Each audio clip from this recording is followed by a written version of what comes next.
Hola, ¿qué tal? Bienvenidos a Objetivo Directo. Arrancamos el último programa del año, el número 29, desde que comenzamos este espacio de tertulia y análisis político. Hoy vamos a hacer un especial, un repaso por las noticias más importantes de 2025. Un reto importante porque ha sido un año informativamente hablando muy intenso, pero bueno, vamos a intentar, como digo, hacer ese repaso en 40 a 45 minutos. Así que vamos a comenzar ya, no vamos a perder más el tiempo para hacer este resumen. Me van a acompañar, como siempre, Álvaro Nieto, director de The Objective, Carlos Dávila y nuestra compañera de la redacción, Paloma Servilla, que nos va a acompañar en esta primera parte del programa. Bien, vamos a arrancar el programa haciendo un repaso por la actualidad política y jurídica. Este año no se entiende la una sin la otra. Sin duda, la actualidad política ha estado marcada por los grandes casos de corrupción que acorralan al gobierno, desde la investigación al hermano y a la mujer de Pedro Sánchez, la entrada en prisión de Ábalos y Cerdán y la condena al fiscal general del Estado.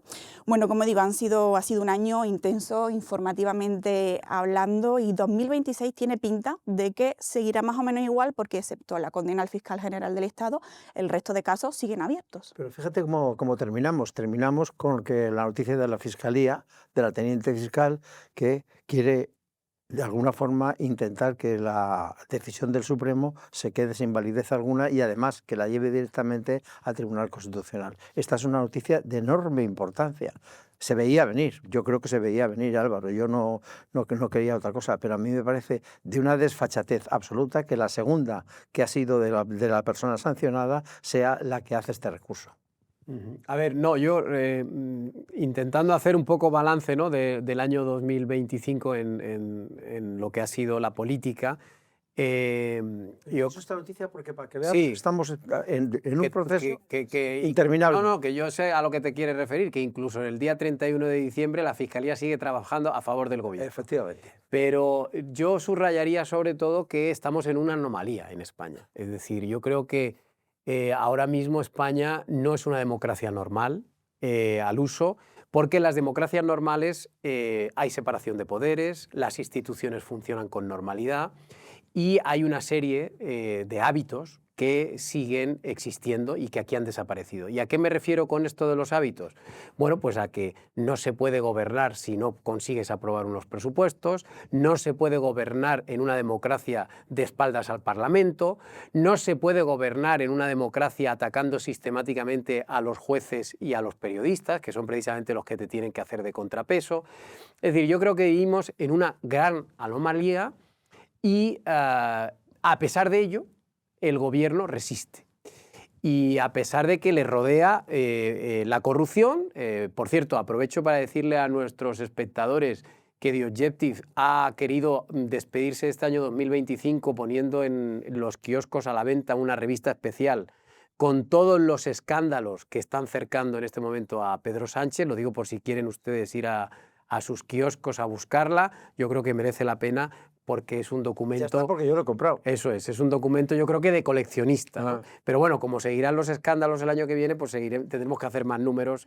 Coleccionista y de documentación. Eso es. Para un periodista a mí me parece que es muy importante. Y eso es un poco lo que yo diría, ¿no? Que me parece que lamentablemente España se ha convertido en una excepción entre las democracias occidentales, porque hemos visto otros países en donde en este año 2025 pues sí que ha habido convocatorias electorales, sí que ha habido problemas para sus gobiernos como consecuencia de que no estaban pudiendo gobernar con normalidad. Y sin embargo en España el gobierno está atrincherado intentando permanecer en el poder a toda costa, saltándose por completo cualquier regla escrita y no escrita de funcionamiento democrático. Bueno, yo creo que el año 2026 será peor que este, ¿no? Sobre todo en el ámbito de la justicia, ¿no? Porque la justicia irá avanzando en los casos de presunta corrupción que se han desvelado en este periódico. Iremos sabiendo cosas muy interesantes, ¿no? sobre todos estos casos y sobre todo también en el ámbito político, ¿no? Porque en el ámbito político vamos a ver elecciones, con lo cual vamos a saber realmente qué piensan los españoles de todos estos casos de corrupción, ¿no? Ya tenemos lo que ha pasado en Extremadura, en que el Partido Socialista está hundido, totalmente. Veremos qué pasa. Aragón, que va a ser la próxima cita electoral, y también veremos cómo Pedro Sánchez reacciona a todas estas circunstancias que son malas para su partido, y sobre todo también internamente cómo el Partido Socialista reacciona a todo esto. Ya vemos alcaldes de ciudades importantes como León que han pedido ya un movimiento interno, con lo cual a medida que avance el año será muy interesante ver cómo dentro del Partido Socialista se reacciona a esta pérdida de influencia y de poder. Pero no te engañes, ¿eh?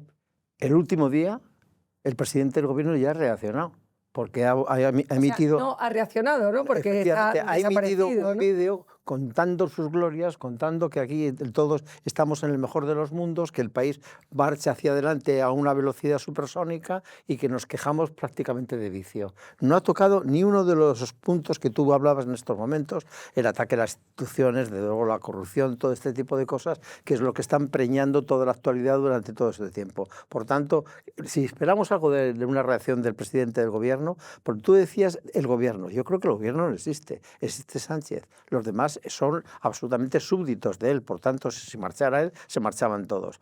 Aquí ya no hay ni siquiera la posibilidad de una sustitución. En un momento como este, lo normal sería que se avisara alguna especie de recambio, que viéramos un sustituto, un suplente, como se dice en el fútbol, nada. Yo recuerdo siempre a este respecto, y termino aquí, de una famosísima portada en estas fechas de Cambio 16 que decía 1989, feliz año peor. Pues claro, esto es lo que les espera a ustedes. Claro, pero yo no espero nada de Pedro Sánchez. Lo que espero de Pedro Sánchez es un atrincheramiento absoluto en el Palacio de la Moncloa. Yo siempre digo que desde el punto de vista de la política y desde el periodismo, sí es interesante ver cómo el Partido Socialista reacciona a esta situación. Evidentemente, Pedro Sánchez no va a convocar elecciones anticipadas, pero sí internamente hacia dónde va el Partido Socialista creo que será una cuestión importante en el año 2026. Y yo creo que precisamente esto sí que es interesante, ¿no? Que ha habido una degradación de enero a diciembre, es decir, en este año 2025 sí que hemos visto un progresivo deterioro de la posición de Pedro Sánchez, es decir, yo creo que acaba el año peor que empezó. Esto es indudable, entre otras cosas, no solo por las condenas judiciales, sino por las derrotas electorales y porque, claro, cada vez es más difícil sostenerse en el gobierno sin poder ni siquiera legislar nada, ¿no? Pero bueno, esto que estamos viendo en los últimos días es muy interesante. Hay movimientos ya importantes en el Partido Socialista, el propio alcalde de León que haya salido públicamente. Bueno, ya está. Es un detalle. Analizar. Y también están cayéndose algunos de los apoyos mediáticos con los que contaba el gobierno hasta ahora, ¿no? Estamos viendo en los últimos días gente importante del grupo Prisa que se está desenganchando. O sea, que es verdad que todo esto al final ayuda a que, bueno, pues al final caiga por su propio peso Sánchez, aunque él no quiera. Yo creo que este tema de los alcaldes es importante. Es importante porque, claro, ven peligrar su reducto. Con toda claridad. Por eso, entre otras cosas, piden que las elecciones sean antes, no vaya a ser que se les comprometan evidentemente lo que les puede pasar a ellos. ¿Qué puede pasar? Yo creo que no puede, en la perspectiva de Sánchez puede pasar cualquier cosa, pero nada para él, nada para él. Ahora mismo la idea de que su mujer va a estar en un banquillo no llega hasta finales de mayo, principios de junio. Por tanto, tiene suficiente recorrido para no hacer nada. Y además tiene 2 elecciones por medio. Estas elecciones van de alguna forma a marcar la vida política desde el punto de vista sanchista. Te digo que no, le va a dar igual. Bueno, tú has dicho, bueno, no, sí, no, simplemente querías una matización, tú has dicho algo importante sobre los concejales y sobre la gente que pierde el poder, los alcaldes. Pues fíjate, en Extremadura ya hay 8 parlamentarios autonómicos que se han quedado sin trabajo. Es que la micropolítica de los concejales, de la gente de los pueblos, esa es la gente que se va a levantar, porque esa es la gente que paga la hipoteca, que paga la luz, que paga el agua, que paga el colegio del niño, y si se queda fuera, es la gente que se va a levantar. Ahí Pedro Sánchez, a esta gente le importa un bledo, le importará a la gente cercana, a Óscar Puente, a Óscar López, pero la inmensa mayoría del socialismo, el concejal que tiene que pagar su hipoteca, ese sí que se va a levantar contra Sánchez, progresivamente y lentamente, pero yo creo que sí, que se levantará. Vamos a seguir avanzando, vamos a recordar otro momento que marcó el final del verano, me refiero a las manifestaciones pro-palestinas que obligaron a cancelar el final de la Vuelta Ciclista a España en Madrid. Vamos a recordar este momento.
Bueno, eso también fue algo inédito, una imagen bochornosa que además dio la vuelta al mundo. Uno de los acontecimientos más deplorables que ha vivido España, es decir, que por unos tíos que están en una manifestación, toda una organización ciclista, que es una de las más importantes manifestaciones deportivas del año, se tenga que parar, se tenga que suspender, eso dice nada del país organizador y dice nada sobre la capacidad que tenemos de que los acontecimientos deportivos se produzcan con toda normalidad. Pero es otro momento más, es decir, es que la imagen de España en este momento ya está por los suelos. Lo de la Vuelta Ciclista fue un punto más, pero puede resultar cualquier otra cosa. A la imagen de España, por ejemplo, estamos ahora con el tema de Israel. Es que ya están los equipos de baloncesto de España están jugando en Israel. Es que nos mintieron una vez más con la imagen de España diciendo que nosotros nos íbamos a meter en contra de Israel a favor de Palestina, pues ya están jugando allí. Ya estamos comprando armas, por cierto, también.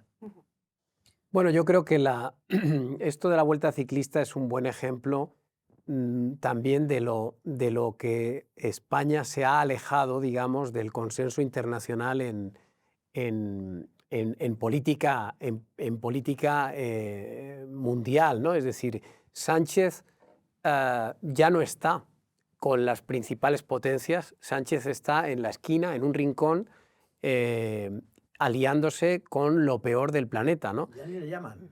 Bueno, por supuesto no le llaman a las cumbres internacionales. Este año él tuvo una actuación bastante deplorable en la cumbre de la OTAN cuando firmó que sí que iba a incrementar el gasto militar y luego en sala de prensa pues, se desdijo públicamente. Pero lo de la vuelta en el fondo no deja de ser pues, una imagen, que es lo que vende últimamente el gobierno todo el rato, que son imágenes. Cosas efectistas que no tienen un calado, un trasfondo, que no cambian el mundo, pero lanzan una señal, ¿no? Y él ha querido, pues con esto, demostrar que, bueno, que España es el país más pro-palestino del planeta y con otras cosas parecidas, pues ha hecho lo mismo, ¿no? Entonces, con Eurovisión, ¿no? Claro, eso es lo que iba, ¿no? Que, por ejemplo, cuando nos quitamos de Eurovisión, pues lo mismo, ¿no?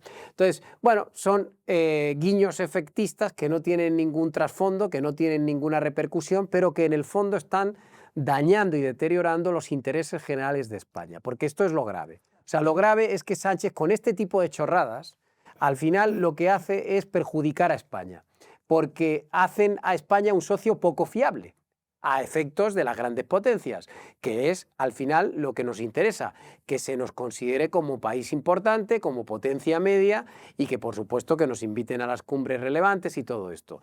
¿Qué ha acabado pasando? Pues que no, que Sánchez está aliado con China, con los palestinos y con la izquierda radical latinoamericana. Y por tanto, ahora mismo Sánchez es un paria en la Unión Europea porque nadie se fía de él y es un tipo al que consideran peligroso desde el punto de vista de su sectarismo ideológico. Que no es de los nuestros. Efectivamente, eso es. Bueno, yo creo que tú has dado con la clave. El sectarismo ideológico de Pedro Sánchez es que la política internacional es una política a largo plazo, no es una política cortoplacista. Yo creo que también Pedro Sánchez está un poco maniatado por esa izquierda, por esa extrema izquierda, que lo necesita para todo, y entonces hace estos gestos que yo creo que dañan internacionalmente la imagen de España y que no sirven para nada, porque yo creo que contra lo que está pasando en Palestina estamos todos, pero también contra lo que ha pasado en Israel, cuando violaron a las mujeres, cuando asesinaron y cuando mataron. Yo creo que contra la violencia estamos todos, no es una cuestión de izquierda ni de derecha. Lo que pasa que Pedro Sánchez, como decía Álvaro Nieto ahora, en el ámbito internacional no es absolutamente nada por estos gestos absurdos y que se ha quedado fuera de absolutamente las grandes decisiones que se toman en Fijaos el dato, es que estos días se ha producido, me parece que lo contábamos en un programa anterior, estos días se ha producido la entrevista fantástica, digo fantástica por lo que tiene de importante, entre Trump y Zelensky.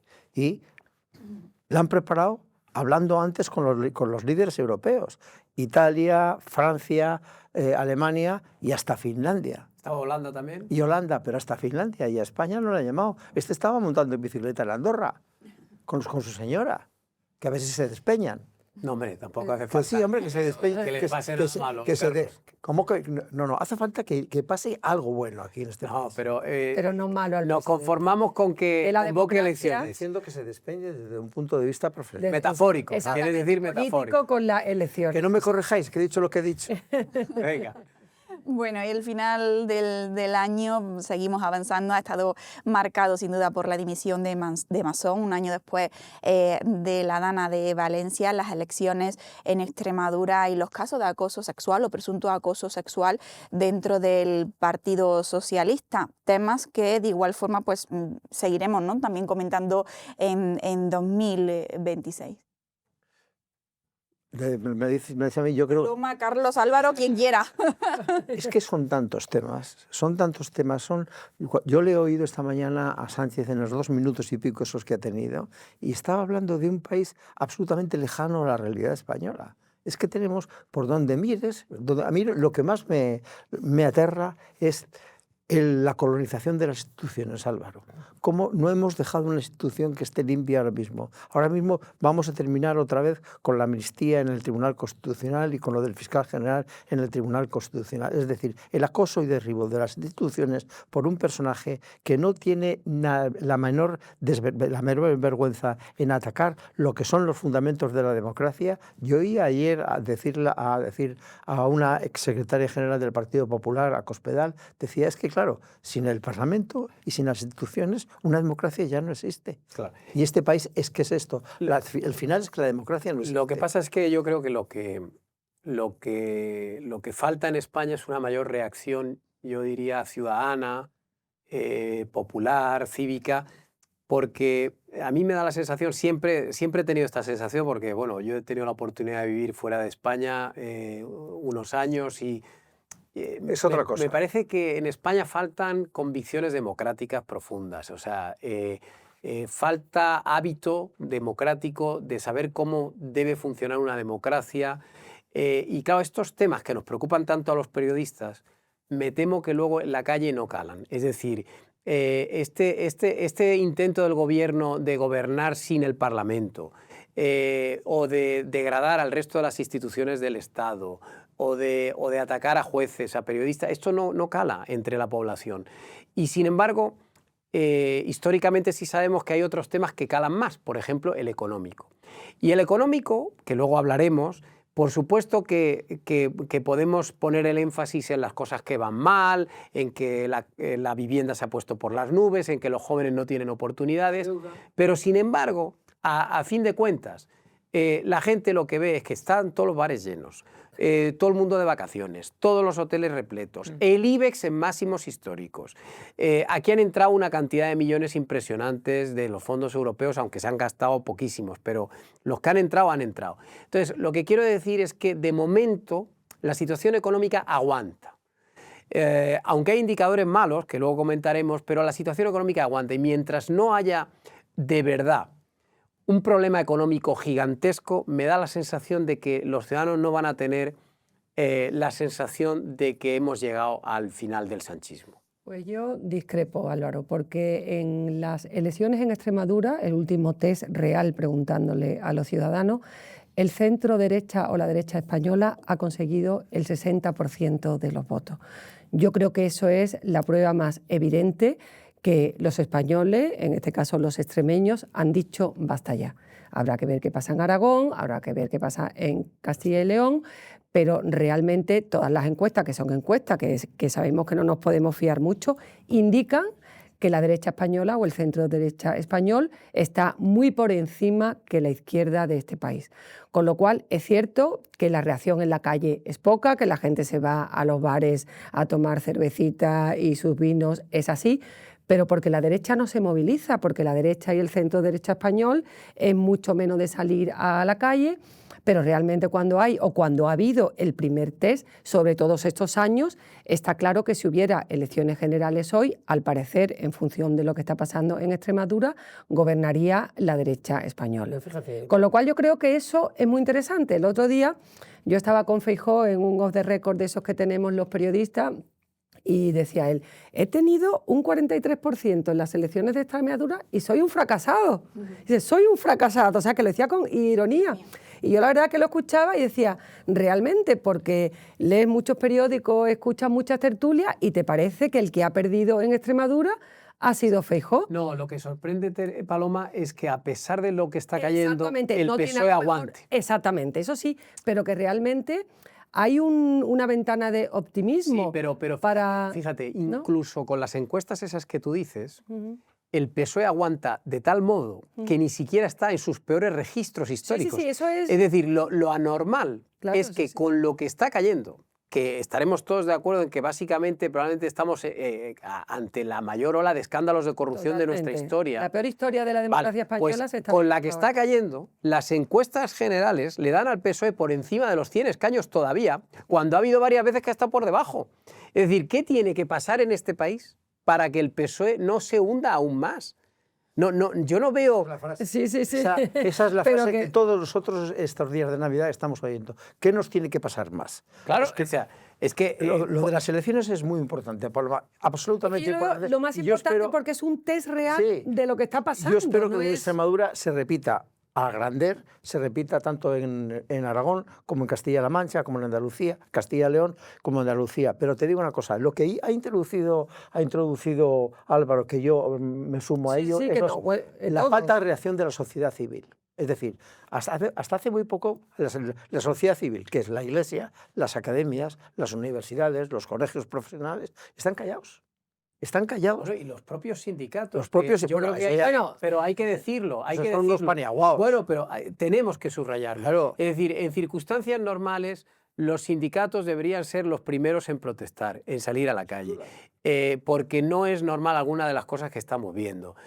Sin ir más lejos, pues las últimas decisiones del gobierno prolongando esto de que la gente no pague el alquiler y pueda quedarse en su casa y no se les pueda echar.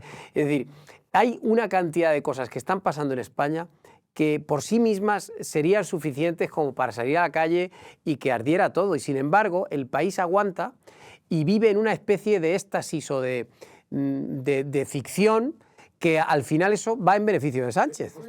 Demostración. Fíjate, hasta en Bulgaria la gente Claro. se ha echado a la calle todos los días y ha derribado al gobierno. Sí, pero hasta eso en es. Bulgaria. Claro, Eso es lo que yo digo. O sea, que hay ejemplos en nuestro alrededor de países que sí que cuando se hartan salen a la calle y provocan el hundimiento del gobierno. Y sin embargo aquí, bueno, pues hemos preferido esperar a las elecciones. Sí, sobre todo porque hay una amnestesia del pueblo español al cual Pedro Sánchez ha dividido, polarizado, levantado un muro, y el que no es como él es un facha, recordando unos tiempos de la Guerra Civil Española que por supuesto todos condenamos, en el que hubo bando, en el que se mataron todos y que superamos con la transición española, que es lo mejor que nos ha pasado en este país, esa convivencia entre la izquierda y la derecha. Pero esto es el 34 del siglo pasado. Solamente falta una cosa, que son los muertos. Afortunadamente no se producen muertos.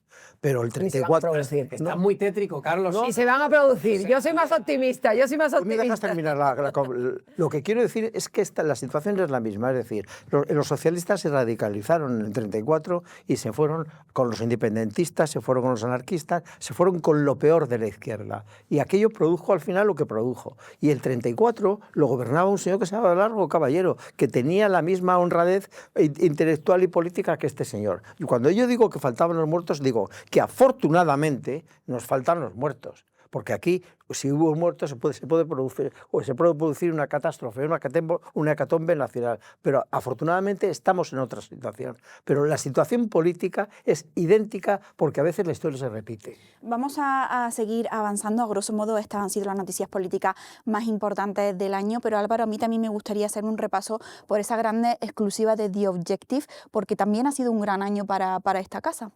Sí, bueno, un año más. Hemos tenido muchísimas exclusivas durante todos estos meses. Las hemos resumido o las hemos intentado resumir en una pieza que ha elaborado Antonio Rodríguez, que yo también invito a los espectadores que la busquen en internet, que pongan exclusivas Objective 2025 y les va a salir todo ahí resumido. Pero él, precisamente que lo ha investigado y lo ha estado mirando todo, ha destacado especialmente tres que yo creo que son interesantes, al menos mencionar aquí, ¿no? Por ejemplo, una es todo lo que tiene que ver con la corrupción del gobierno y con todo esto de Ábalos, Cerdán y tal. Quizás hemos tenido este año la imagen más cruda de la corrupción, que es una mesa del escritorio de un ministro llena de fajos de billetes. Esa foto va a quedar para la historia y esa foto la ha publicado este periódico. Era la foto del escritorio de José Luis Ábalos. Hemos visto cajas con fajos de billetes, bolsas con fajos de billetes. Yo creo que es muy relevante porque muchas veces, por mucho que uno publique noticias sobre escándalos de corrupción, si no lo ves, no acabas de ser consciente de la gravedad. Yo creo que esas fotos, claro, esas imágenes van a quedar para la historia. Luego, hemos también sido muy útiles para la democracia española, por ejemplo, destapando o desvelando la verdad sobre el bulo de la UCO y de la Guardia Civil. No sé si os acordáis que de repente un día empiezan los medios partidarios del gobierno a decirnos que es que la Guardia Civil está maniobrando para atentar contra el presidente del gobierno y ponerle una especie de bomba lapa en su vehículo. Bueno, pues es... Una alegría al Consejo de Ministros. No, es que lo dice. Lo contaron varios ministros. Claro. Y sin embargo, este periódico puso también a disposición de todo el mundo los chats íntegros de esa conversación, en donde quedaba demostrado que no, que era al contrario, que era un guardia civil temiendo por su vida por investigar los escándalos de corrupción.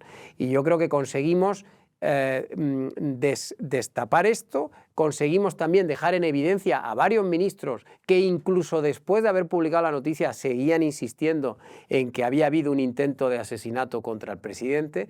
Y yo creo que esa noticia también ha sido muy relevante porque ha puesto de manifiesto la utilidad, para qué sirve también a veces un periódico. Y la tercera noticia que destacaba Antonio tenía que ver con un tema de ámbito internacional que también ha tenido gran trascendencia, y es que este periódico fue pionero destapando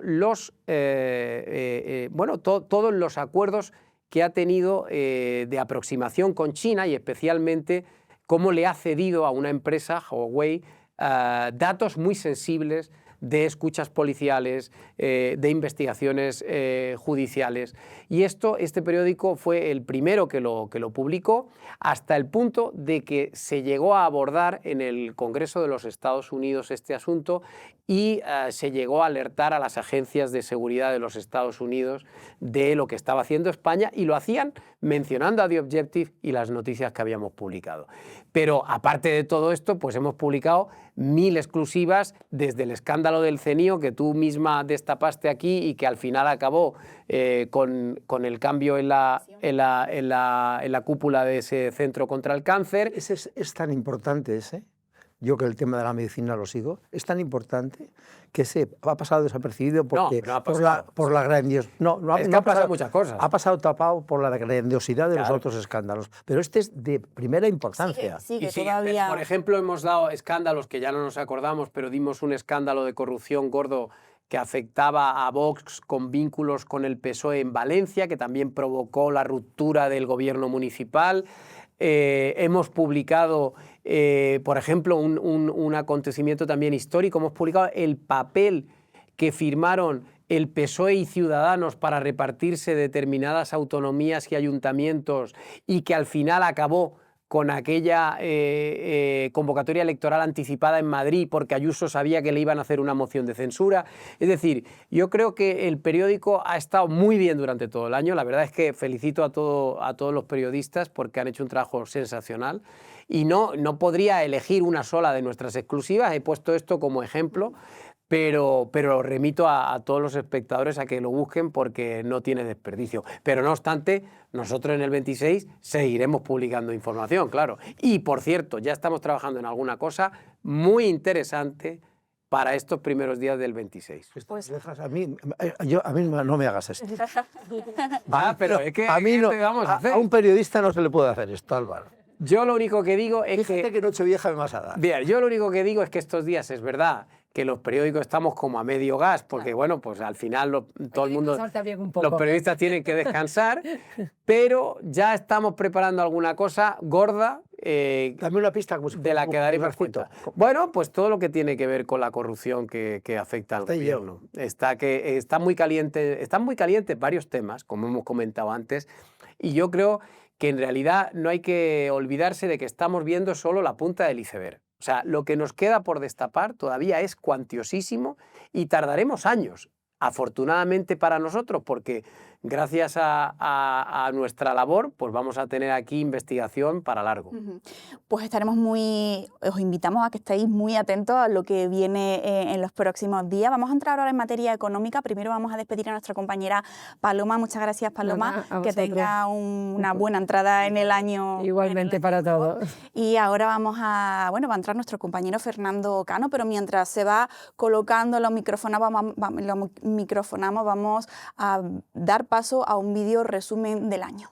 2025 ha sido el año de la corrupción desbocada del gobierno de Pedro Sánchez. Una corrupción que se venía arrastrando de años atrás, pero que ha ido estallando en los últimos 365 días gracias a la labor de la prensa libre y de la Unidad Central Operativa de la Guardia Civil. Recapitulemos. El mal llamado caso Coldo, que ha derivado con 2 exsecretarios de organización del PSOE en prisión y con la sombra de la sospecha de financiación irregular cerniéndose sobre el partido. La trama de la SEPI, que no se queda en un personaje torrentesco como Leire Díez, sino que en última instancia podía llegar al blanqueo venezolano a través de la aerolínea Plus Ultra. Los casos de corrupción que ciernen a la mujer y al hermano del presidente, que han ido avanzando indiciariamente. El Me Too en el seno del PSOE, con denuncias por acoso sexual contra dirigentes socialistas. El fallo en las pulseras antimaltrato. O la condena histórica al exfiscal general del Estado por revelación de secretos. Ante toda esta corrupción, amén de la situación económica cada vez más depauperada del trabajador medio, el único argumento del gobierno, sus socios y sus voceros para justificar su supervivencia es que por lo menos no gobierna la derecha. Y en eso tienen razón. Imagínense si no, cómo estarían ardiendo las calles. Bien, pues entramos ya en materia económica. Ya tenemos aquí a nuestro compañero Fernando Cano. Bienvenido, Fernando. Muchas gracias, Lidia. Bien, pues yo creo que en cuanto a actualidad económica, sin duda el año ha estado marcado por la crisis de la vivienda, el fracaso de los fondos europeos y los aranceles de Donald Trump. Si os parece, vamos a comenzar por esto. Pero no te olvides del apagón. Y el que apagón, hubo un apagón. ¿cierto? Ciertamente el apagón, por favor, ¿cómo Digo, vamos a por sacarlo, porque no lo hemos hablado antes, digo, habrá que contar que ha habido un apagón en España. Que no sé si eso habría que catalogarlo de economía o de política, porque en el fondo casi estuvo más provocado por la ideología que por una cuestión económica. Habría que catalogarlo de desvergüenza. Y todavía nadie ha asumido responsabilidades y todavía nadie ha pagado culpas por ello. Efectivamente. Bueno, si queréis luego entramos en detalle. Luego entramos en detalle, vamos a seguir avanzando. Comentamos, como digo, estos aranceles de Donald Trump. Recordamos que todo comenzó a mediados de febrero, cuando el presidente de Estados Unidos anunció unos impuestos a las importaciones del acero y del aluminio. Finalmente estableció un impuesto del 15% para la mayoría de las importaciones de productos europeos. Bueno, no sé, Fernando, si quieres te doy a ti la palabra. ¿Cómo han afectado estos aranceles? Estaba escuchando la primera parte del programa y Álvaro hablaba mucho de lo bien que va la economía y lo que la gente no lo está percibiendo. Realmente, pues intentaré argumentar lo contrario, un poco en el hilo de lo que venía diciendo Paloma, y precisamente el tema de los aranceles es una de las cosas que se enmarca dentro de lo que es negativo y un riesgo para la economía española. En primer lugar, partamos de la base de que el relato del gobierno dice que esto no nos afecta demasiado porque las importaciones y las exportaciones hacia Estados Unidos no son tan relevantes si las miramos en el global, principalmente porque nuestro socio principal es la Unión Europea. Pero la realidad es bastante distinta, como suele ser y como intentamos contaros día a día en The Objective. La realidad es que hay muchos sectores muy afectados. El sector del porcino está muy afectado, el sector del jamón, el sector del vino está muy afectado. Sí, ahora mismo están teniendo muchos problemas para llevar sus exportaciones hacia también, ¿no? El aceite de oliva también es otro de los que está muy afectado. Pero a mí me gustaría llevarlo más al tema macroeconómico, y es que efectivamente a raíz de estos aranceles que se están produciendo en todo el mundo, en el caso de Europa en el 15% se han subido, se ha generado una distorsión económica mundial en el comercio internacional que a España le está afectando de manera muy grave desde el punto de vista del déficit comercial. El déficit comercial entre enero y octubre de este año se sitió ya en los 45.000 millones de euros. Para que os hagáis una idea, esto es aproximadamente el 3,5% del PIB. En la época de la crisis, en el 2008, el déficit comercial fue uno de los grandes problemas de la economía española. Escaló efectivamente hasta el 8,5%, 9% en el peor de los años, y ahora ya estamos en el 3,5%. Esto es bastante más que el año pasado. De hecho, el déficit comercial ha subido un 50% en un año, lo cual para nada es una buena noticia. Y en el caso de los intercambios con Estados Unidos, estos han caído un 7,9% en los primeros 10 meses y en el caso de las importaciones y en el caso de las exportaciones se subió 9%.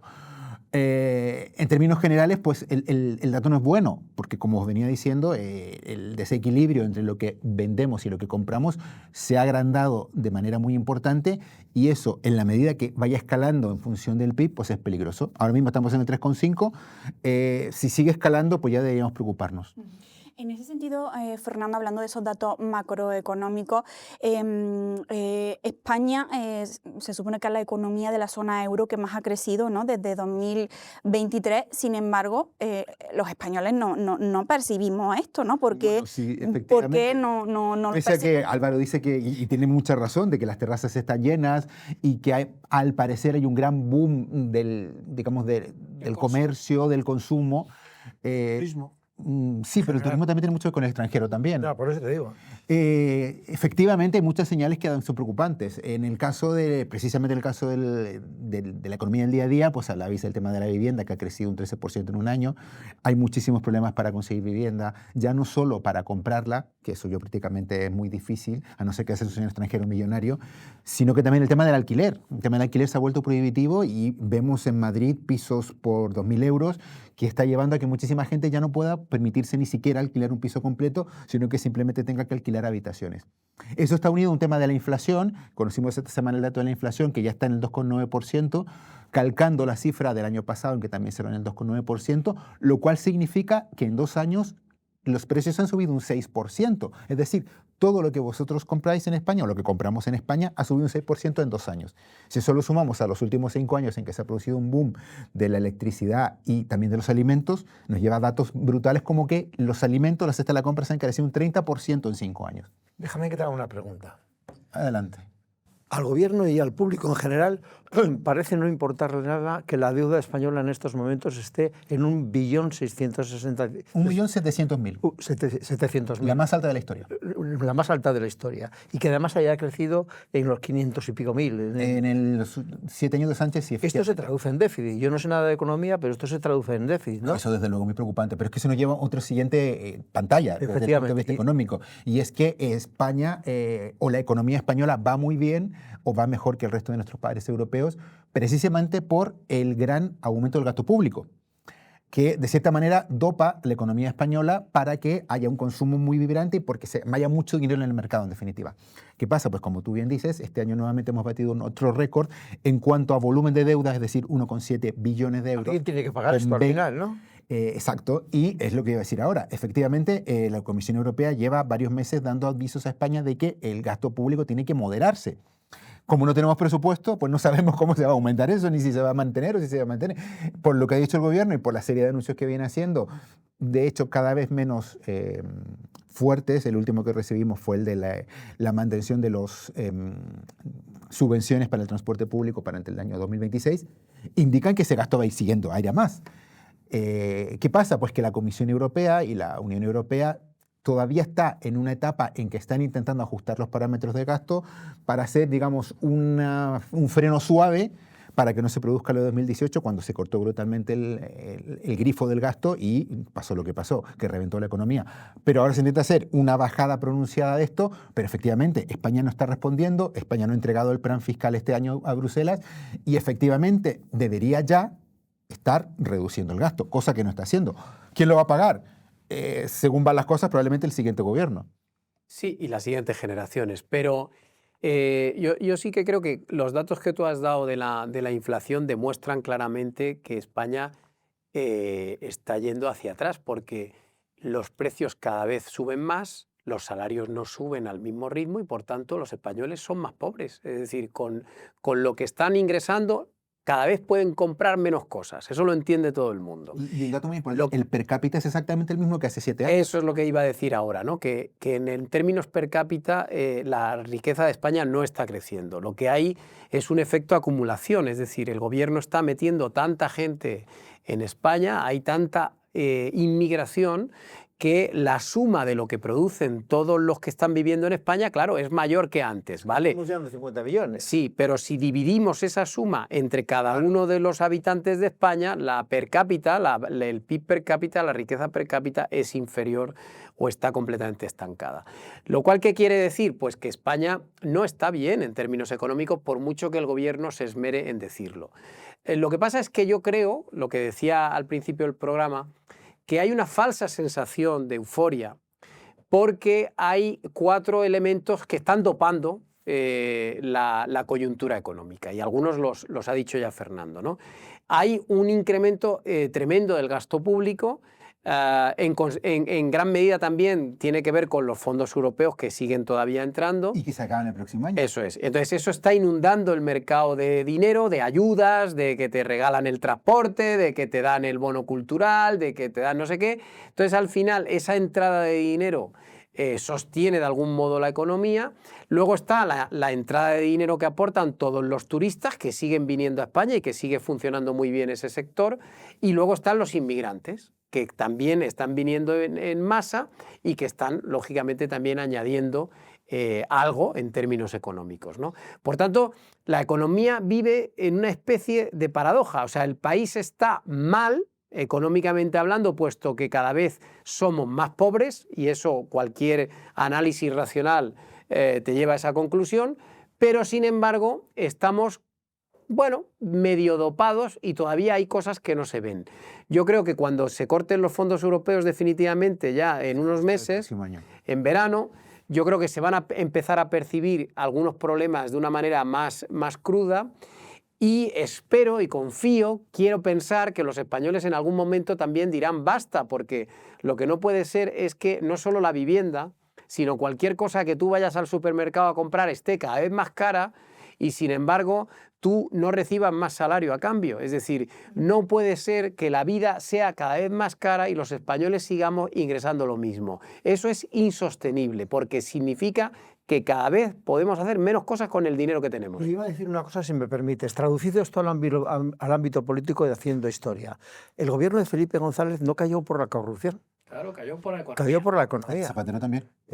Zapatero igual. Es decir, eso es lo que yo decía al principio, que en España los gobiernos no caen por temas democráticos, caen por temas económicos. Es decir, que hasta que las predicciones que estáis haciendo vosotros, que estabas haciendo tú, Fernando, hace un momento, se cumplan, si es que se cumplen, lo que no podemos aspirar es que a este gobierno caiga por toda la escatología, la basura que tiene alrededor, por no llamarla de otra forma. Es así. Lo que pasa es que es verdad que, como dice Álvaro, hay una serie de elementos que mantienen con pinzas la economía. El primero de ellos es la Comisión Europea o la Unión Europea en general. La Unión Europea, a diferencia de lo que pasó en el año 2009, 2010, no tiene interés y tiene una filosofía diferente de no dejar caer países o no apretar las tuercas para que reduzcan el gasto de manera brutal, lo que generó realmente la crisis económica española y el rescate. Eso probablemente no va a pasar, porque ahora hay una filosofía diferente en la cual se prefiere mutualizar deuda y se prefiere dar un plazo mayor para ajustar las cuentas.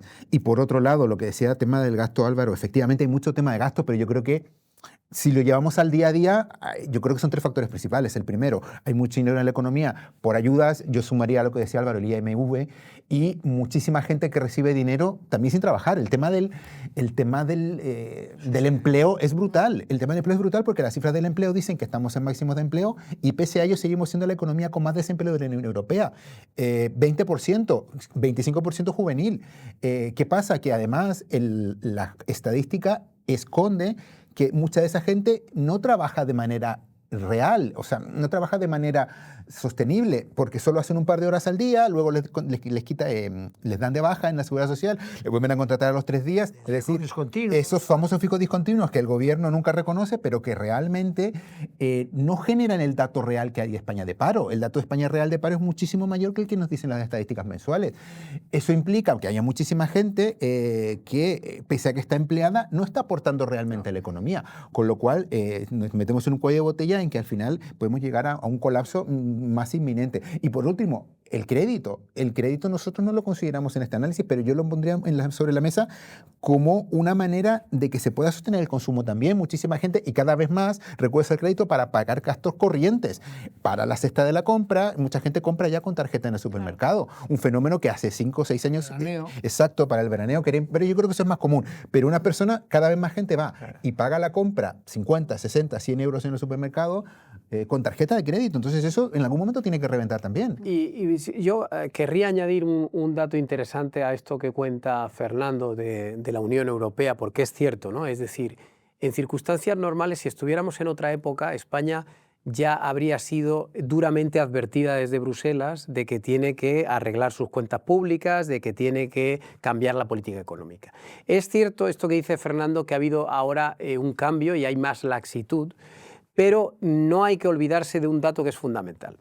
Y es que no podemos esperar ningún tipo de decisión crítica respecto a España desde la Unión Europea, porque la Comisión Europea depende en este momento de Pedro Sánchez. Y me voy a explicar muy brevemente porque creo que es importante que los espectadores lo sepan. En los últimos meses se han presentado en el Parlamento Europeo 3 mociones de censura contra la Comisión Europea de Ursula von der Leyen. Las 3 veces ha fracasado la moción de censura y lo ha hecho porque no solo han apoyado a von der Leyen los partidos de populares que sostienen, porque son de la misma familia política que von der Leyen, sino por los votos de los partidos socialistas. Y el partido socialista más importante hoy día en el Parlamento Europeo por número de escaños es el español. Es decir, que si no hubiera sido por Sánchez, von der Leyen ya estaría en su casa.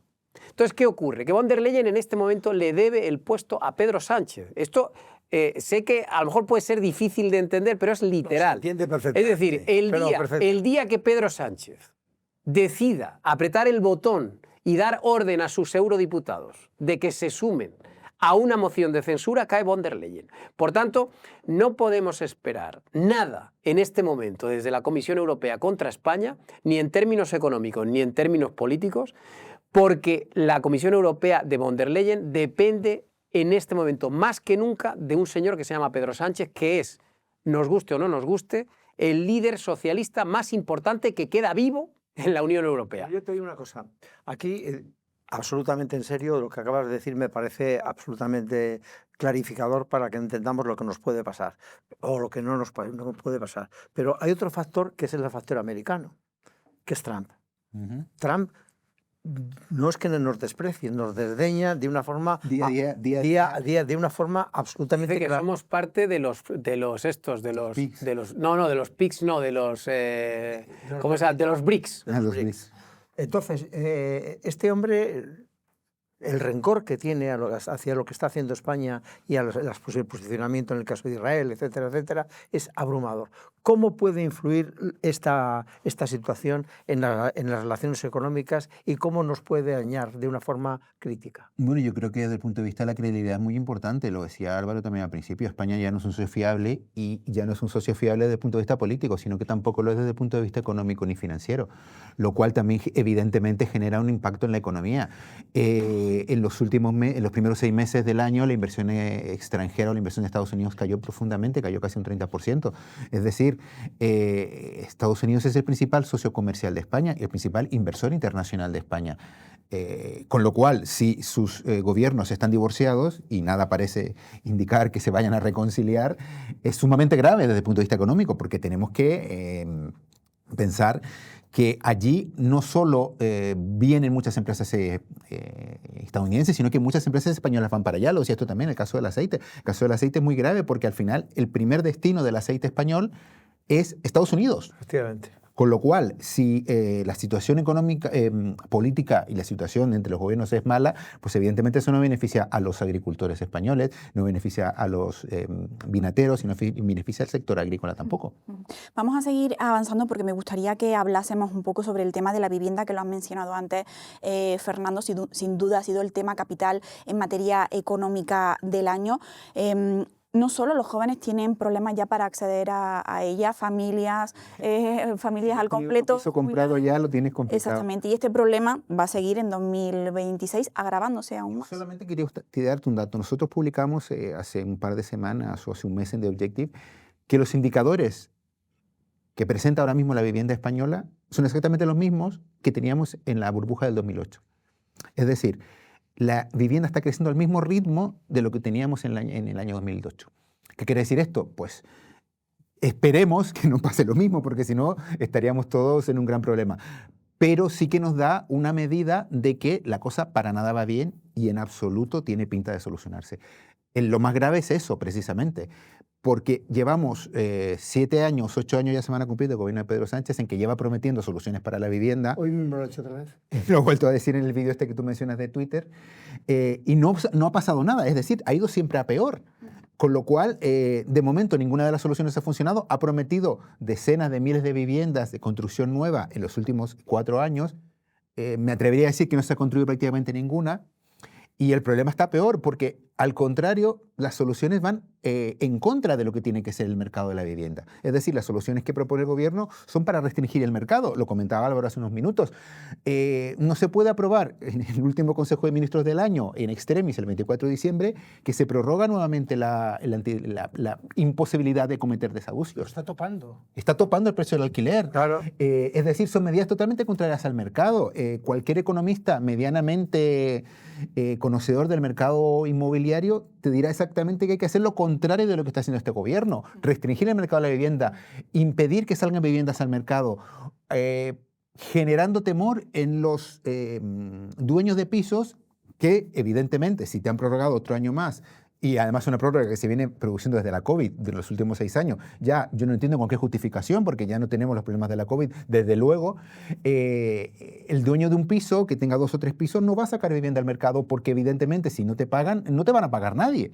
Es decir, hay ahora mismo una legislación que te dice que tú, si se declara vulnerable tu inquilino, no vas a cobrar hasta que se vuelva a declarar solvente. Y eso no hay ninguna limitación que te ponga ni de años, ni de meses, ni de nada. El gobierno tampoco se hace cargo de nada. Con lo cual ahora mismo hay una legislación y las soluciones que se intentan poner en el mercado nuevamente apuntan a las subvenciones, a dar ayuda a los jóvenes. Pero claro, si los precios de los pisos siguen subiendo y no hay ninguna medida real para frenar esa subida de los pisos, es que el dinero que te dé el gobierno pues no te va a valer para nada. No sé de cuánto ya vamos de las ayudas que se han prometido para los jóvenes, pero desde luego ese dinero lo único que hace es aún más o incrementar el precio de los Hay que pisos. recordar que las elecciones autonómicas de 2023, Sánchez prometió 150.000 viviendas, ¿os acordáis? Y luego 180.000 más. Luego 180.000, que en una subasta verdaderamente... Hace nada creo que otras 80.000. Nada de nada. No, nada, porque es que el problema es que Y como tú decías, no pasa nada. construir un piso no se construye en 2 días, un piso se construye en años,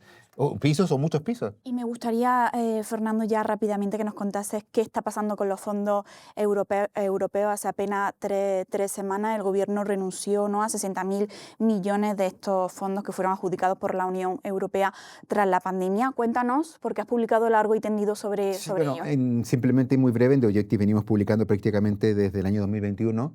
Creo recordar que en esta nueva etapa de The Objective, cuando empezamos en una etapa mucho más informativa, creo que una de las primeras portadas era precisamente decir que los fondos europeos no se estaban moviendo bien y que iba a haber problemas en su adjudicación. Y lo que ha pasado es recientemente pues ha confirmado todas esas informaciones que hemos venido publicando. ¿Por qué renunciamos a los El fracaso de la gestión. Bueno, aquí la información oficial dice que es porque el gobierno cree que puede financiarse de manera más favorable en el mercado tradicional de deuda que con el dinero que viene de Europa. Lo cual es absolutamente mentira, porque está renunciando a 60.000 millones, que es el 37% de todo lo que Bruselas nos asignó en el año 2021, y eso es básicamente por 2 motivos fundamentales. No ha podido gastarse todo el dinero. Como decíamos, en agosto de 2026 se acaba el plazo para entregarlo y todo lo que no se gaste para esa fecha se tiene que devolver. El gobierno ha anticipado movimientos y ha renunciado antes de que se los quiten. Dicho esto, la gestión de lo que está llegando sigue siendo muy lenta. También lo publicamos en The Objective hace poco. Quedan todavía 57.000 millones, restando ya los 60.000 que los que ha renunciado, que no han salido del Ministerio de Hacienda. Es decir, que no están llegando a ningún lado, que no están llegando a programas y que no están llegando a ningún sitio. Y en segundo lugar, yo pondría en valor que no se ha producido ninguna gran transformación de las que prometieron los fondos europeos. O sea, es falta de gestión. Falta de gestión, burocracia y mal diseño de los programas. Es decir, ninguna empresa ha visto que los programas que se han prometido, las inversiones que se han anunciado, que todas se han diseñado en el Ministerio de Economía y en el Ministerio de Hacienda, sin contar ni con la empresa, ni con el tejido productivo, ni con los patronales sindicales, ni siquiera con la banca, que en un momento prometió o se ofreció para gestionarlos. Lo han hecho absolutamente en solitario, sin tomar en cuenta ningún tipo de petición del tejido empresarial. No se ha producido. Había 4 ejes. La transición energética, y ahí engancho yo con el tema del apagón. No se ha hecho absolutamente nada para reforzar el sistema energético ni las infraestructuras energéticas. Se ha hecho una gestión absolutamente ideologizada, como dice Álvaro, apostando por la energía eólica renovable y solar, que ha generado una anomalía en el sistema energético que ha generado el apagón. Este apagón, muy brevemente, se produjo precisamente porque no se produjo un balanceo eficaz entre todos los tipos de energía. Se penaliza energía nuclear que no entraba al sistema, con lo cual, al tener tanta energía renovable, entre comillas, funcionando sola y apartando energía nuclear, pues no tuvo ese respaldo para que el sistema no se cayera. Pues el sistema se cae porque hay una gestión ideologizada de la energía y con lo cual este primer objetivo de los fondos europeos, pues de transformar el sistema energético y hacerlo más sostenible, no se ha cumplido. Luego teníamos transición digital.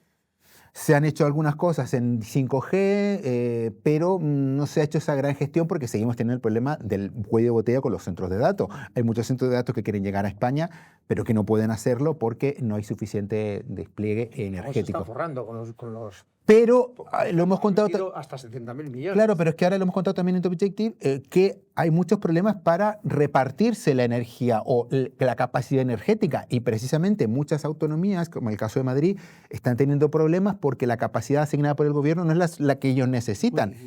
También contamos que se está dando mucha más capacidad a Cataluña y a País Vasco.